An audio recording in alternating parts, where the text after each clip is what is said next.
Connor Hall, unfortunately not the finish you wanted in the Valley Star Credit Union 300, but you do pick up the $20,000 and the Virginia Triple Crown. Is that a happy side prize to what was a disappointing end of the race? Oh yeah, I mean, it's obviously better to go home with something than nothing, so I think it's really cool to, obviously the clock was the goal. We come to Martinsville for the Ridgeway clock, but to, capitalize enough tonight to, solidify our Triple Crown efforts was pretty cool. Yeah. Obviously, two-time national champion. You won some big races in your career, but you're a Virginia boy. Where does winning the Triple Crown rank up there with your? I said as far as kind of the whole there's special wins as far as races, and there's special wins as far as championships. I would say, obviously, this has got to take place on the championship side to the nationals, and I hope maybe I can sneak another championship in there this year. But if this is what it has come down to, I'm really happy. It's something that I thought we had a really good shot at last year. with my time with Nelson, and came in with the same exact stats. Win at Sobo and a second at Langley, and then came in here and had bad luck. So at least I dodged the luck for this is actually the first race I've ever finished at Martinsville without I was gonna say unscathed, but without a major issue. So just kind of happy to get that off my back and hopefully come home with a clock next year. You've got a couple more races left in the late model at JRM, and you've still got a Cars Tour title to fight for, but this is something they had never won before. So if nothing else, are you happy that this is the legacy you can leave JRM with, to say you won them their first Triple Crown? Yeah, I mean, I think it's, it's anytime that I can do a first of something at that organization is obviously something cool. So, I think, I just got off the phone with Dale. He's pumped up about it, which obviously makes me feel better about it.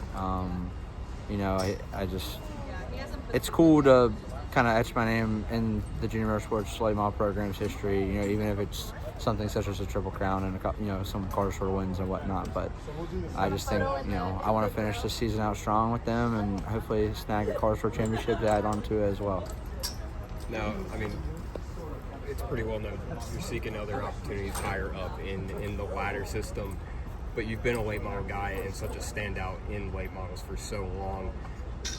Have you gotten a chance to sink in and really look back at your late model career and compared it maybe to a Lee Pulliam or anybody else for yourself?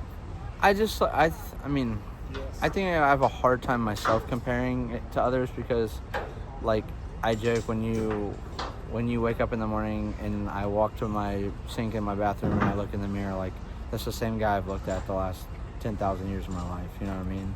So I'm just me to me, but and I feel like I'm a pretty low key guy when it comes to how I approach the racing and forge friendships and whatnot. I'm not a necessary hard ass about stuff, but I've learned the older I get, I've learned to have more fun with it because I was a hard ass at one point and thought that every single race was gonna I had to drive it like it was my last one and this and that. But just like I said, as far as the comparison, I just want to be Connor. Whatever Connor has accomplished and people are willing to acknowledge and appreciate, and that's what I'm willing to acknowledge and appreciate too. But I don't go around trying to toot my own horn. I've done this, I've done that. I think late model racing is made me who I am today, and it's there's a lot of good coming, and I don't want to say too much, but it is a little sad to me that I think, in a good way, that my time as a full-time late model guy is kind of gone.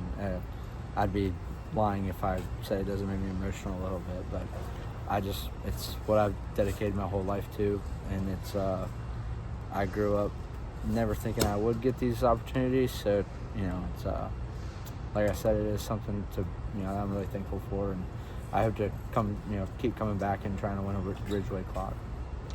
One more for me. When you sit here on the front straightaway at Martinsville of all places and you're taking pictures with a Triple Crown trophy, but you look up and that clock that's right over my shoulder is sitting there and you don't have one yet. Is that something, as you move on in your career and get to higher opportunities, it's just a hole in your resume that's just going to keep pulling you back here time and time again? Yeah, I said I don't know who it will be with or what the circumstances will be, but I said that I will literally keep running this race until I go home with one. and then I can probably lay my late model career to bed. But I don't know. There's something about it. I mean, I grew up, single car, single motor, family operated team, and my dad never let us come to the race because there was always so much carnage, and you had a heat race in, and we were just like, man, like we'll kill our whole year, we'll kill our entire next year if we come here and tear the thing up, because you won't be able to operate right the next year. So I never really got chances to come here, and then just through meeting the right people, sponsors, partners, people who believe in me, and so forth. I've had a couple opportunities at this race now, and really still haven't truly capitalized in the manner that I would like to. But obviously, coming home with $20,000, a crown, and the Virginia Triple Crown Trophy is a really close second. Hey race fans, I'm Chase Folsom with Frontstretch.com. If you enjoyed the short track video you just watched, please be sure to subscribe to Frontstretch Grassroots on YouTube for more Cars Tour, ARCA, and other grassroots racing content. And as always, be sure to check out Frontstretch.com for all your racing needs.